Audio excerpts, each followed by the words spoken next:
Ladies and gentlemen, we are back with our League of Champions series, episode number 3.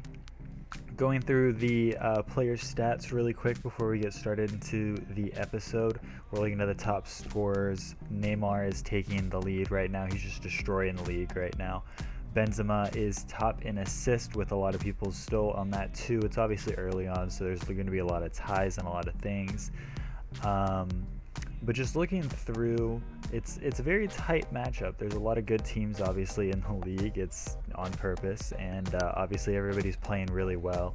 So it's definitely going to be a tight challenge all the way through, in my opinion. So our first game here is going to be up against FC Porto.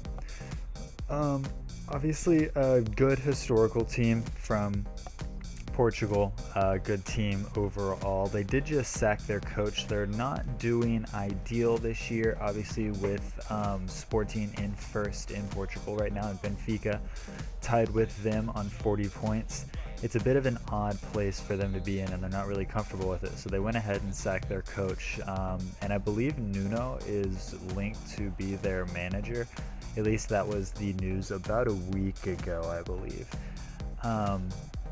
Just, a good squad, a good young squad. Obviously, a lot of talent always comes out of Porto. That's what they're known for. Jose Mourinho used to be there.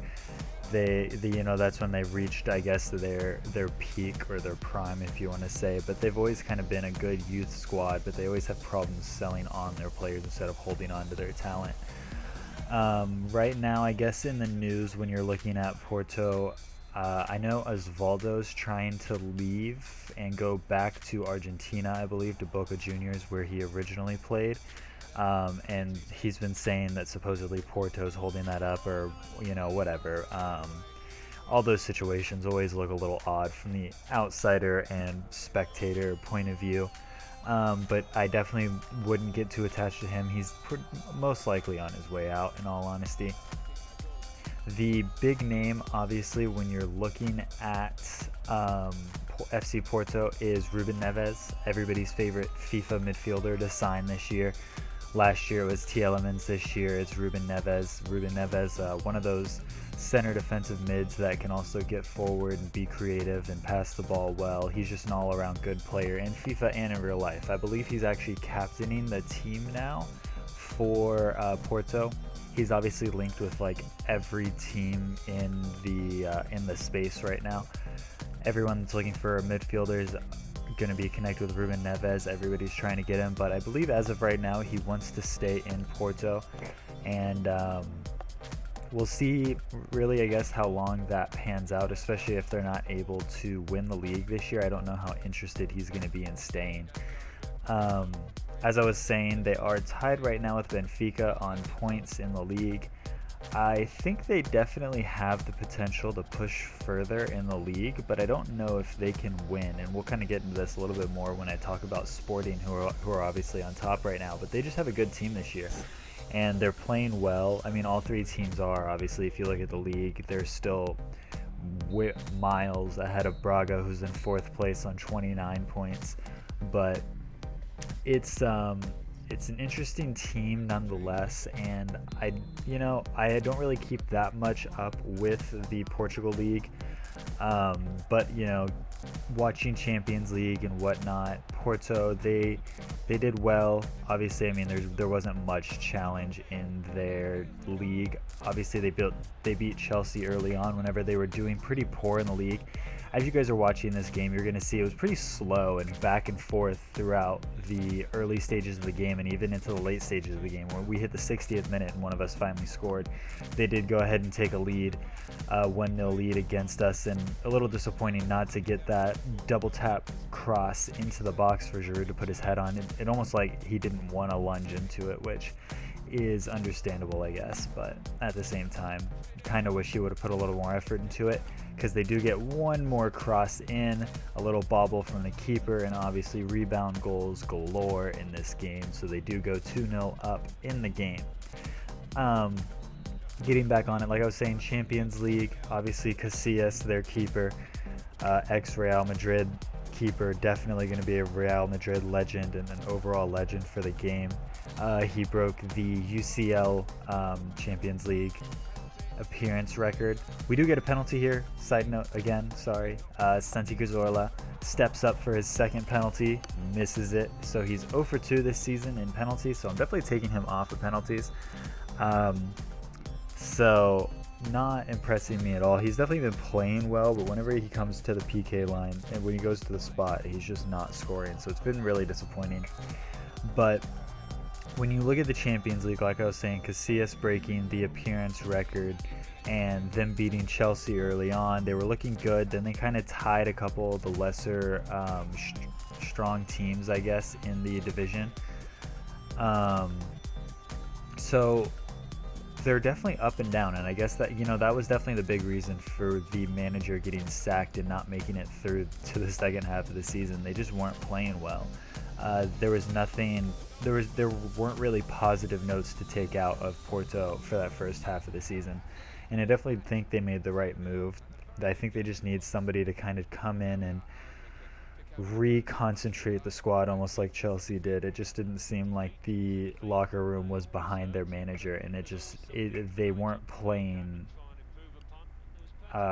what's the word for it? They weren't playing united. They weren't playing together. Everything just kind of felt like everyone was just piecing individual skill together to try to do as well as they could. Here in this game, we do lose 2-0, which is a little disappointing and definitely puts us even further down in the league. We're definitely going to need a big run here where we just win like 9 games straight to kind of get back into that top 4 spot at least. Definitely, like I said, in the early stages of this series, I don't know if I'm going to win it. I probably won't because there are so many good teams in this league. That was kind of the challenge in picking Arsenal, my favorite team. I knew they were going to be the lesser talented squad, but I still thought I could put something together here. Coming into this next game, we are going to be playing against Shakhtar, another big team in the Champions League, obviously. They did relatively well when it came to the Champions League, but when you're in the same group stage as Real Madrid and PSG, there's just not much you're going to be able to do. So they did get knocked out. I believe they got third, so they will, I believe, be going to the Europa League, if I'm not incorrect there. But this is definitely a good squad, the same as I've been saying throughout these episodes, good youth squad, a good lesser known players coming together. Teixeira, obviously the big name in the squad, along with Fred. Teixeira, I believe, has been linked with Chelsea and multiple other teams. Everybody's kind of just waiting for the announcement to happen. Supposedly, Chelsea hasn't even made a bid yet, which may just be because the interim manager is kind of just still trying to feel things out, and the board may not be wanting him to push forward. So I don't know if the Teixeira deal will go through this transfer window, or if he's going to have to wait until the summer to make his big move into England. Not really sure how he's going to fit into that squad. I think he's better off right now either staying here in Shakhtar at least for another season or two, just to kind of develop his skills a little bit more, or to push on to a lesser I don't want to say lesser known squad, but a little bit of a weaker squad where he can actually be the star player and center of the squad. The team's definitely not full of superstars. Obviously, they really only have their couple players that people actually know. But they're definitely just a well-managed squad. They play together. They play unified. They're pretty strong, I guess you could say, around the entire squad. There's not really necessarily one weak spot. It's just all kind of on the same level. I would say they're pretty even without the entire squad. Obviously, when you have Fred, he can get a little more creative, so it does give him that little bit of an attacking creativity. Just not enough to make up for the fact that they don't have a world-class defense, which is why they don't make it very far in the Champions League ever. So they do always kind of get the short end of the stick when it comes to the Champions League. As you guys are going to see, this game is going to come to a 0-0 draw. This is a very boring episode for me to record. A lot of these games, they were just really grindy. They were left to near the end of the game. just not many opportunities to kind of take the lead and take control of the game. So this one, like I said, does end in a 0-0, which was a little disappointing because I kind of figured we would get into a little bit of an attacking battle with Fred and Teixeira versus my attacking 3 or 4. So like I said, a little disappointing. Only pick up a point here. Somehow I managed to shoot 10 shots in that game. None of them were really worthy of a highlight, in all honesty. That I know that highlight was really short of that game, but that's really all I had going for me in that game. So coming into the next one, we are going up against Juventus, the old lady, the kings of Italy for the past 4 years. This would be the 5th if they can kind of pull something out here. Trying to come back into first place over Napoli. Pogba, obviously, big name in the squad. There's a big name in every position of this squad, basically, but Pogba's obviously the biggest one as he made the World 11 last week. Everyone's kind of been linking him to Barcelona. I don't think that that's actually going to happen, especially with his aspirations to be a Ballon d'Or winner. If he wants to do that, he can't play with Neymar and Messi, because I mean Neymar alone is going to find difficulty winning the Ballon d'Or while he's playing with Messi, at least until Messi falls deeper into that midfield role. I don't think Neymar really has much of a chance unless he just pulls out a wonderful season and basically Messi helps him to get all the goals he needs to win the Ballon d'Or. So Pogba would have that same issue. I think he may even have that same issue playing in Juventus. Even though he is the biggest name in the squad, you still look through and you see the likes of obviously Buffon and their strike options of Morata and Dybala and Mandzukic, who all get goals by themselves with Cuadrado on the end. He just has a really stacked team around him, which isn't really much of an excuse, but as a midfielder, it's kind of harder to shine than it is as a striking option. So I don't know how much longer Pogba will stay in Italy, because there's really just not that much of a respected league, in all honesty. Obviously, with Juventus winning it 4 years in a row with a possible 5th this year, they're just not that respected. Juventus as a club is, but not the Serie A. There's just not that much quality in the Serie A in a lot of people's eyes. On an international point of view, they just really aren't that strong. But Juventus, obviously, going up against Barcelona in the Champions League last year, putting up a pretty good fight. Definitely a squad to watch out for. Not that anybody really had any issue following Juventus before, but like I was saying, solid squad all the way around. I think Cuadrado was definitely a good pullback from Chelsea to bring into the squad along with Khedira. Obviously, as an Arsenal fan, I was kind of hoping I would see Khedira in the Arsenal squad. Although he did get injured early on to the season, he was still playing pretty well. Morata, a solid youth striker. As you see this goal from Danny Welbeck, just a well-worked goal all the way around. It was really good to score this, especially after the 0-0 draw in the last game and the 2-0 defeat before that. I just really wasn't feeling that confident in my striking.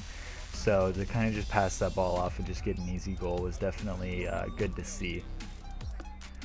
This team is definitely not as strong as it was last year. There's a couple of things here and there that, you know, players getting older, a little bit slower, and they're just really not playing all that together. It doesn't look like as strong of a team, obviously, and it's showing because they're not running away with the Serie A this year.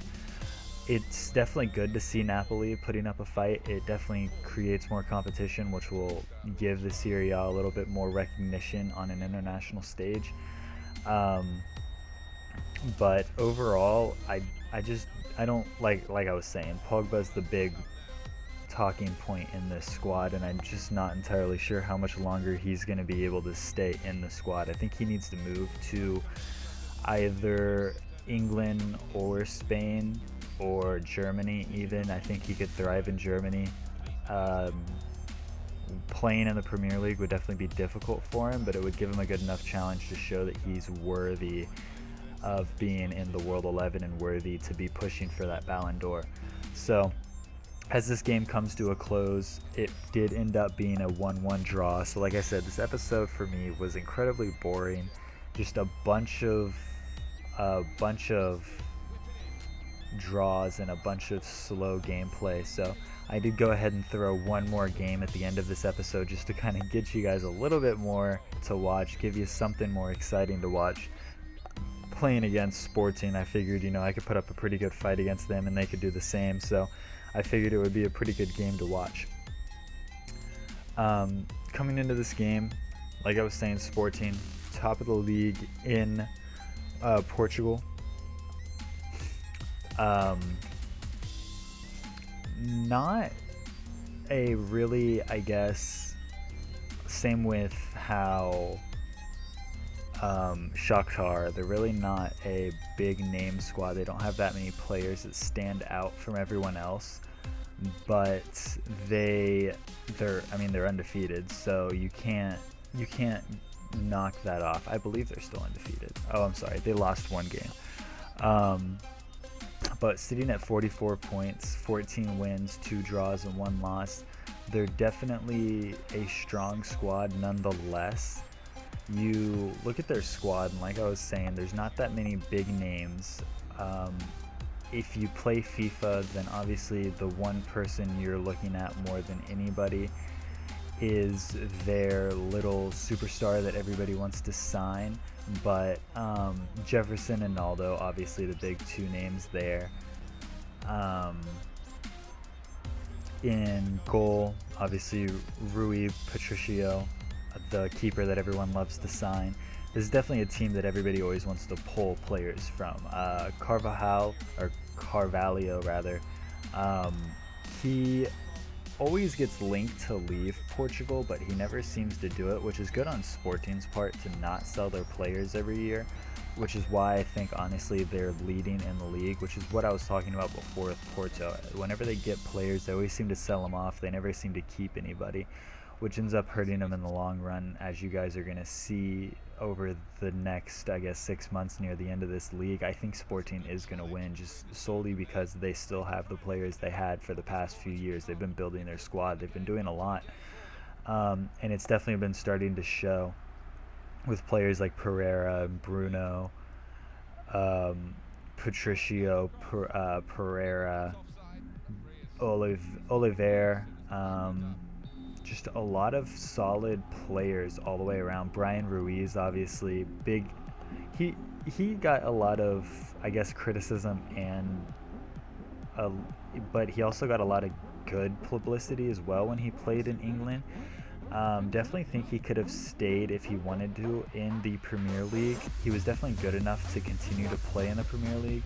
Just kind of got on a bad team and just didn't really get to shine as much as I think he should have. So when you look at this squad, obviously the defense, I guess, would be the highlight, especially having Carvalho, sitting in front of that back 4, just kind of being that little gatekeeper for them, and then them being the gatekeeper obviously for a top quality goalkeeper.